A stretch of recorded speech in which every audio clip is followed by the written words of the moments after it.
হ্যাঁ এই যে দেখ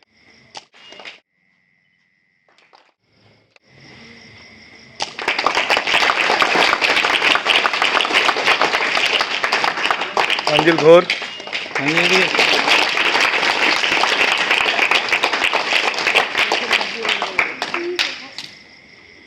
বলো সাহিল বলো, তোমার কি মতামত? তোমার মতো হতে গেলে কি করতে হবে? সবাইকে শুভ সন্ধ্যা। আমি একটু ক্ষুদ্র বক্তব্য বলব।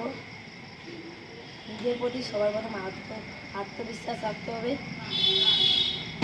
কোনো মতন যেন কোনো স্যারের সঙ্গে মুখ করতে হবে না, স্যারের সম্মান করতে হবে। প্রথমত সবাইকে শুভ সন্ধ্যা। আমি আজকে বলবো 90% ক্লিয়ার পাওয়া যাবে। প্রথমত ক্লাসে যখন স্যার কিছু পড়াবে তখন সেটা মন দিয়ে শুনতে হবে। মন দিয়ে শোনার পর সেটা যখন স্কুল শেষ হয়ে যাবে, স্কুল শেষ হওয়ার পর সেটাকে তোমাকে নোট করতে হবে। সে যেই কথা বলছে সেই কথাই নোট করতে হবে। নোট করার পর সেটা 2-3 বার রিডিং করা উচিত। তারপরে নোটটা রাত্রে করা ভালো, কারণ রাত্রে তো বলে দিল আব্দুল একটু ডাল থাকে তখন।